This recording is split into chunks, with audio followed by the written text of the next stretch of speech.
Hello viewers. मैं Hussain Javed new don को लेके एक बार फिर आपके साथ मौजूद। व्यूअर्स, आपने हिस्ट्री की बुक्स में, इतिहास की बुक्स में अक्सर ये स्टडी किया होगा कि हिंदुस्तान आज़ाद कैसे हुआ। गांधी जी की स्ट्रगल थी, नेहरू जी की स्ट्रगल थी, सुभाष चंद्र बोस जी की स्ट्रगल थी। पाकिस्तान की बात करें, जिन्ना साहब की स्ट्रगल थी। तो यानी कि एक सियासी जंग हुई अंग्रेज़ों के साथ, और सियासी कानूनी जंग के नतीजे में पाकिस्तान, हिंदुस्तान 1947 को आज़ाद हो जाते हैं और अंग्रेज़ यहाँ से चला जाता है। लेकिन कभी आपने इतिहास के इस गोशे का भी जायज़ा लिया है कि हिंदुस्तान को एक टांगे वाले ने, एक कुत्ते ने और एक घोड़े ने आज़ाद कराया? अगर आपको नहीं पता तो इस बारे में मैं आज आपसे बात करने वाला हूँ। टॉपिक टैगलाइन आपके सामने है, अमिताभ बच्चन एज मर्द।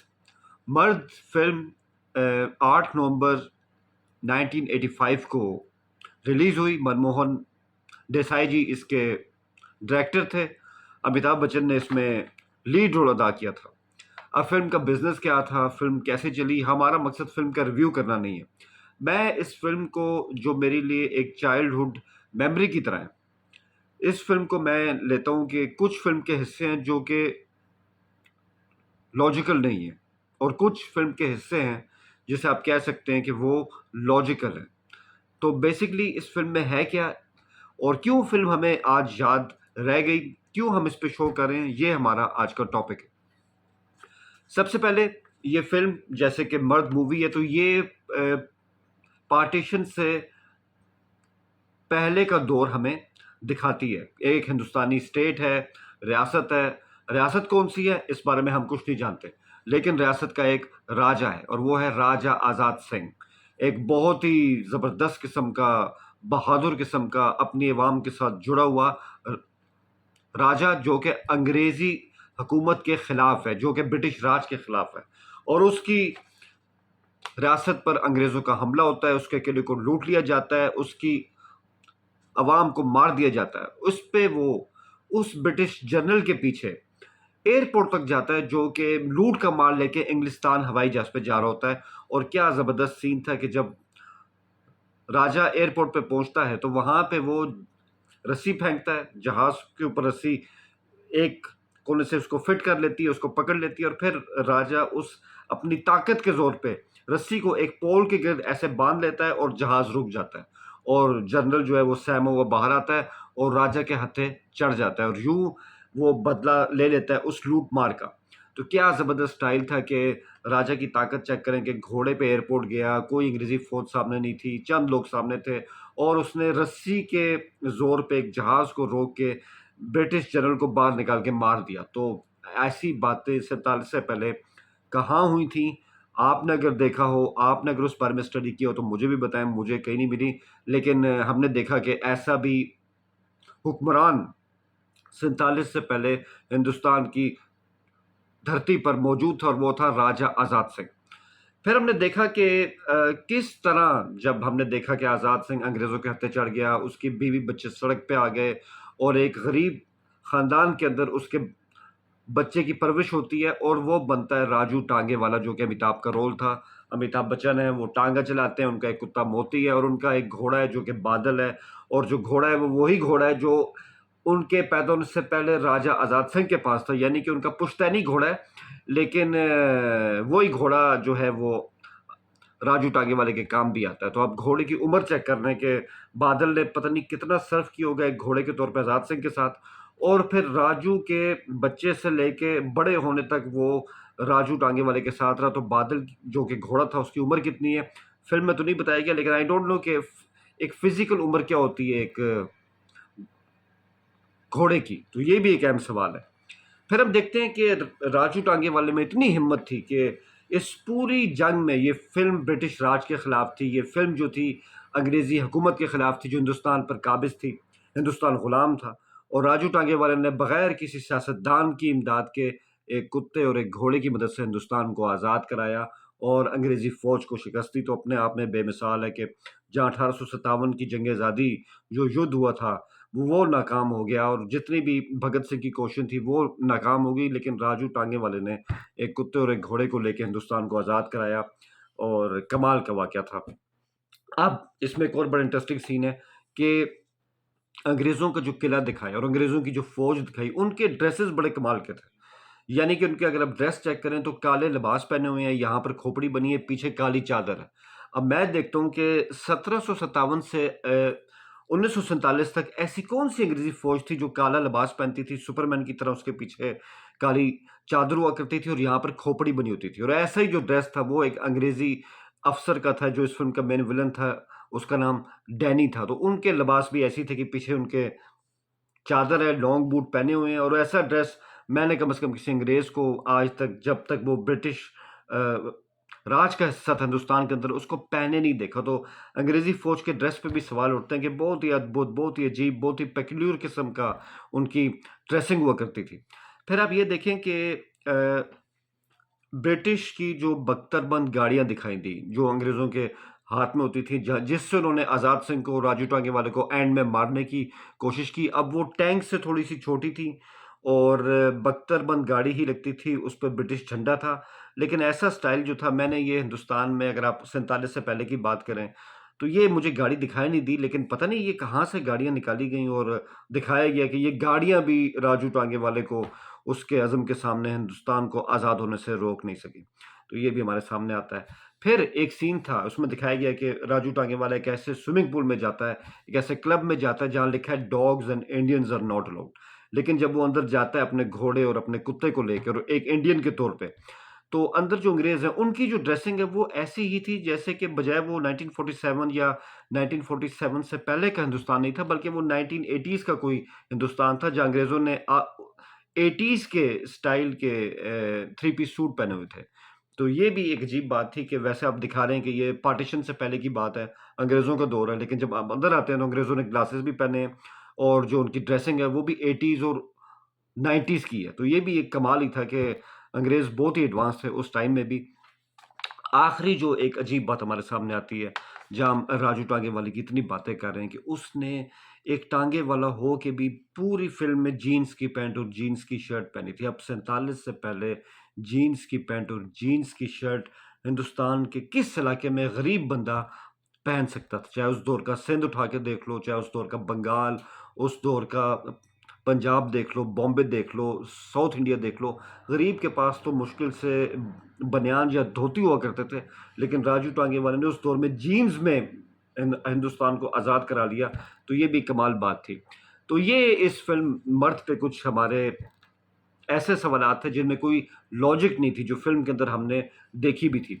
और फिर जो मैंने पहले कहा कि ये बताया ही नहीं गया कि किस एरा की बात कर रहे हैं जब ब्रिटिश सरकार हिंदुस्तान पर काबिज़ थी। तो जो उनके विलन हैं, वो हवाला देते हैं जहाँ वो गरीब हिंदुस्तानियों का खून निकाल रहे होते हैं कि हम हिंदुस्तानियों का खून निकाल रहे हैं और वो खून बर्मा में लड़ने वाले ब्रिटिश सोल्जर्स तक पहुँचा रहे हैं। तो इससे हम एक अंदाज़ा लगा सकते हैं, इन्होंने शायद सेकंड वर्ल्ड वॉर को यहाँ पे जोड़ने की कोशिश की है, जो 1941 और 42 की थी, क्योंकि वहाँ ज जापान आ चुका था और जापान और ब्रिटिश की लड़ाई वहाँ पे हो रही थी। तो ये हमारा अपना अंदाज़ा फ़िल्म में एक बताने की कोई ज़रूरत महसूस नहीं की गई।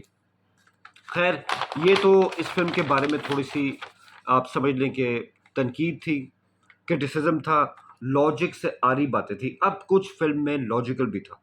सबसे पहले देखें, जब ये सब चीज़ें मैंने आपको बताई हैं, घोड़े की उम्र क्या थी, ब्रिटिश का लिबास कैसा था और ये सब क्या मतलब क्या था, तो याद रखें फ़िल्म के जो डायरेक्टर थे वो थे मनमोहन देसाई साहब। और जो लोग मनमोहन देसाई साहब को जानते हैं, वो जानते हैं कि आप अगर उनकी फ़िल्म में लॉजिक के हवाले से जाएँगे, आप उनकी फ़िल्मों को कभी समझ नहीं सकेंगे, ना उनकी फ़िल्म को एन्जॉय करेंगे।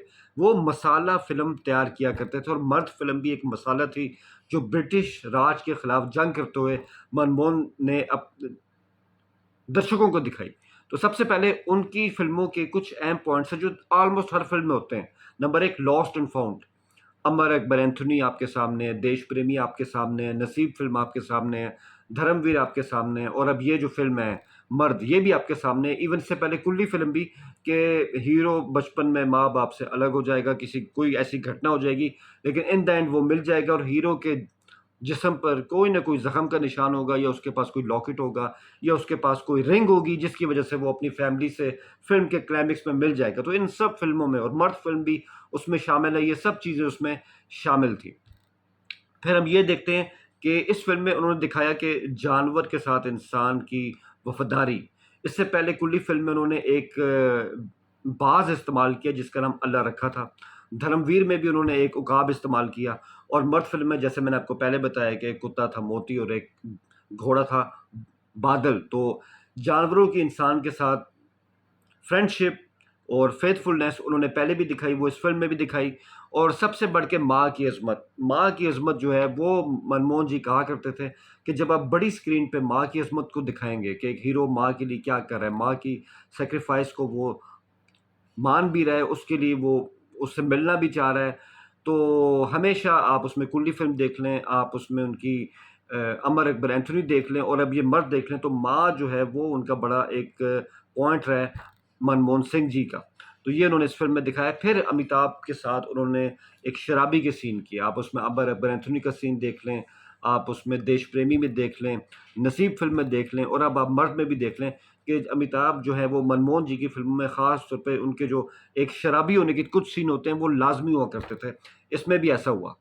और सबसे बढ़ के मनमोहन जी का जो हीरो है, वो हमेशा एक बस्ती में रहेगा।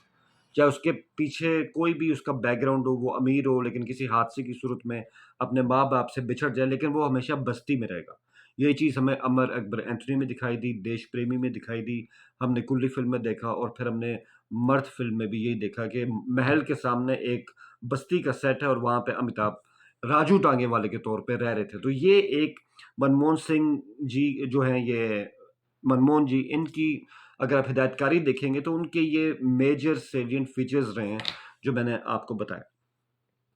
सबसे बढ़ के फिर जब ये फ़िल्म बन रही थी तो बहुत एक मसला था कि फ़िल्म के लिए हीरोइन कौन-सी होनी चाहिए। तो मनमोहन जी ने पहले तो ऋति अग्निहोत्री को साइन करने की इसमें कोशिश की, जो कुल्ली फ़िल्म में भी थी, लेकिन उन्होंने इस फ़िल्म में काम करने से इनकार कर दिया। मनमोहन के सामने मोनमोन सेन का नाम आया, लेकिन उन्होंने खुद ही उस एक्ट्रेस को रिजेक्ट कर दिया। डिम्पल कपाड़िया का भी नाम आया, मगर बात बन ना सकी। आखिर में जो था ये लॉटरी निकली अमृता सिंह की, और मर्द उन बेताब के बाद उनके करियर की बहुत बड़ी फ़िल्म बन गई, और अमिताभ और अमृता सिंह की जोड़ी को उस फ़िल्म में बहुत ज़्यादा पसंद भी किया गया था। फ़िल्म की लोकेशंस की बात करें तो मर्द फ़िल्म की शूटिंग साउथ इंडिया में हुई थी। इसमें आप बैंगलोर देख लें, वहाँ पे ललिता पैलेस है, वहाँ पे बैंगलोर महल है। तो यहाँ पे इस फ़िल्म की शूटिंग हुई थी, और यहाँ पे दिखाया गया कि अंग्रेज़ सरकार का जो उनका एक ग्रैंडर होता था वो किस तरह का होता था। बहुत ज़बरदस्त अंदाज से इस फ़िल्म में दिखाया। ऊटी में भी फ़िल्म की शूटिंग हुई। ऊटी का जो गोल्फ कोर्स है, वहाँ पर भी इसके एंड के सीन के जो क्लाइमेक्स थे वो दिखाए गए। महाराजा आज़ाद सिंह का जो किला दिखाया गया वो मुंबई का साहिली इलाका था, मलाड का इलाका, तो वो जो किला दिखाया गया था वो वहाँ पे था। तो ये थी बेसिकली मर्द फ़िल्म, और अमिताभ ने एज़ मर्द काम किया। अब इतनी हमने इसमें लॉजिक्स की बात की, इलॉजिकल चीज़ों की बात की, तो फ़िल्म का रिज़ल्ट क्या आया? तो मैं आपको बता दूँ कि 8 नवंबर 1985 को जब फ़िल्म रिलीज़ हुई, तो साल की तीसरी हाईएस्ट ग्रॉसिंग फ़िल्म बनी। इतनी सारी अजीब-ओ-गरीब स्क्रिप्ट के बावजूद, राजू टांगेवाला की अंग्रेज़ों के खिलाफ लड़ाई, बादल और मोती का रोल, और इन सब चीज़ों के बीच में जिस अजीब अंदाज़ से अंग्रेज़ों को दिखाया गया, और फ़िल्म ने छप्पड़ फाड़ के बिज़नेस किया। और यहाँ मनमोहन देसाई जी की जो हिदायतकारी थी, उसको 10 नंबर जाते हैं, 10 में से 10 नंबर। और अमिताभ बच्चन का स्टारडम था कि एक ऐसी फ़िल्म जिसका कोई स्क्रिप्ट नहीं था, और अमिताभ बच्चन खुद कहते थे कि हम कभी मनमोहन जी से इस बात में डिस्कस ही नहीं करते थे कि जो फ़िल्म बना रहे हैं इसकी स्टोरी क्या है और आप करवाना क्या चाह रहे हैं, क्योंकि हमें पता था वो चीज़ हमें शुरू में जितनी इलॉजिकल लग रही होगी, कहीं न कहीं उसका कोई न कोई मतलब होगा, और मनमोहन जी ऑडियंस का मिज़ाज समझते थे। और यही फ़िल्म है कि मर्द फ़िल्म इन तमाम कमज़ोर स्क्रिप्ट के बावजूद, रियलिटी से दूर होने के बावजूद शानदार अंदाज़ से कामयाब हुई। तो अपना बहुत ख़्याल रखें। All the best.